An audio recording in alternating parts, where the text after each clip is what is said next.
Hello, we're ready for part 8 of our Nehemiah 4 study, and from our Strategies online Bible study, where we are learning to identify the enemy, recognize his ways, and develop a strategy of our own.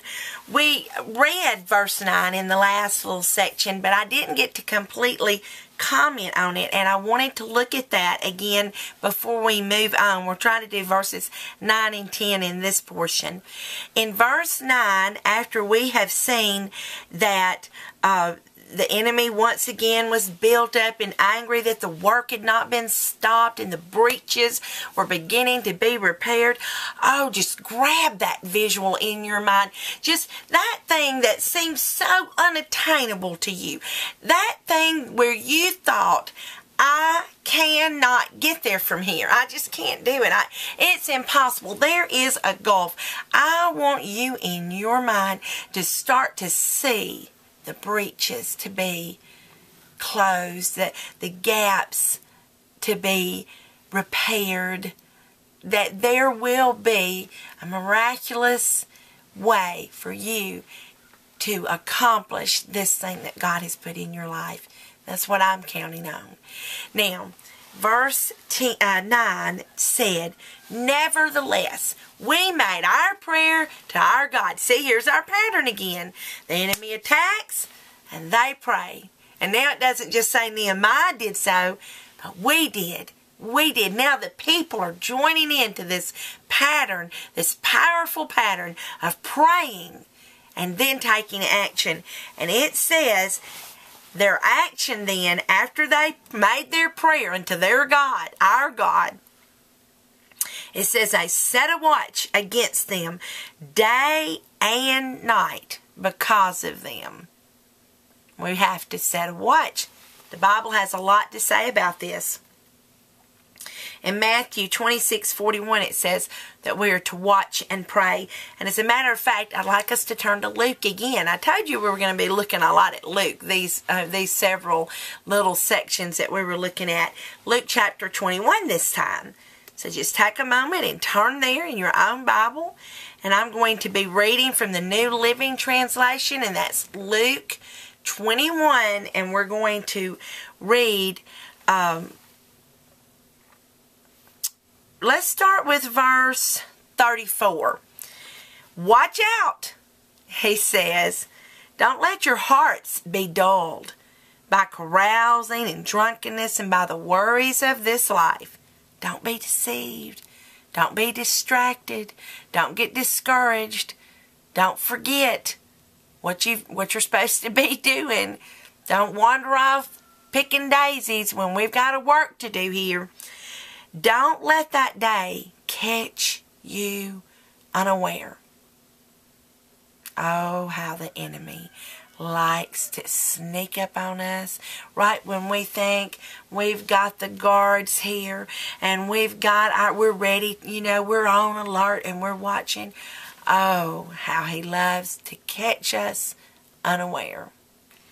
And it says in verse 35 that he likes to catch us like a trap. For that day will come upon everyone living on the earth. Verse 36, and this is our focus I wanted to look at here. Keep alert at all times and pray that you might be strong enough to escape the coming horrors and stand before the Son of Man. Watch and pray. Watch and pray. Nehemiah, they prayed and then they put up a watch, and we would be wise to do the same. Now let's look back now at our Nehemiah chapter 4. We're going to pick up with verse 10. Now we're going to see a new method of the enemy. We've seen them with their lies, their schemes, their plots from outside. We've seen their accusations. We've seen their whispers. We've seen their mockery, their laughter, their making light, their doubt, of seeds of doubt they've tried to plant, and discord. But now this new deterrent, this new possible discouragement is not coming from outside. but from within our ranks. Now, this is a new method that the enemy will try when the others don't work.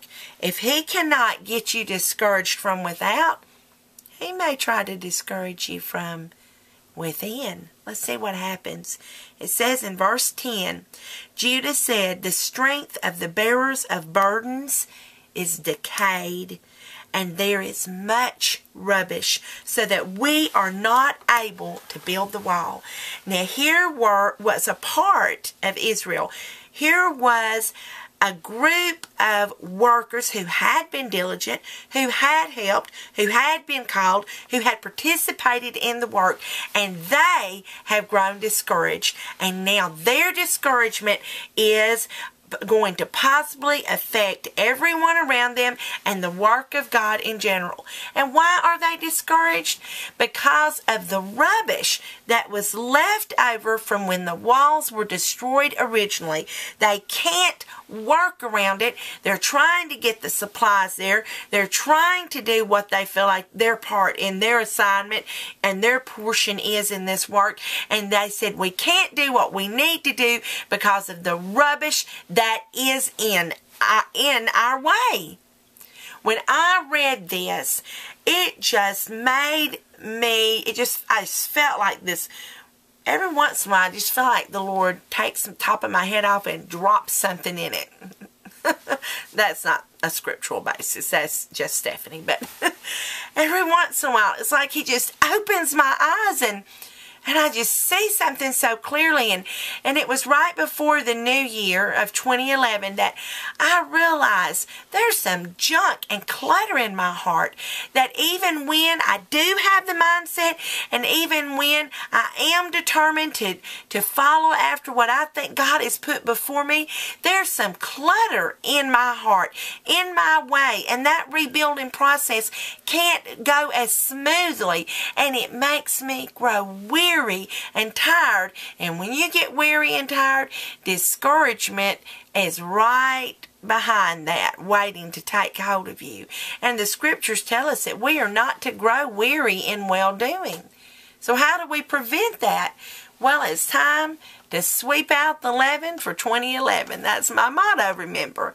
But what I mean by that is that we need to ask the Lord to examine our heart and to show us things that maybe we've pushed aside. What could clutter someone's heart? Old hurts, betrayals, unforgiveness, childhood memories, pains, jealousies, guilt, regrets. Oh, I could go on. And it is those things, it will be those things that the enemy, our adversary, would love to use to discourage us and deter us and keep us from allowing God to do the work within our lives that He wants to do. There's an important scripture that I want you to turn to that I'm not sure if you're familiar with, but it's also in Luke and it's in chapter 11. And if we have time, I'm having to watch this clock, then we'll read it together. But if not, I want you to turn to it. It's Luke chapter 11 and verse 25. And in that, it's a kind of an alarming story that Jesus tells about how if a person has needs to clean out their heart and do some sweeping and gets it all cleaned out, that if we're not careful and if we don't fill it back up with the things of God, then it will be filled up once again with things that are not of God. And that's Luke chapter 11, verse 25. I'm going to have to stop it now, but y'all look at that on your own. I think you'll find it interesting.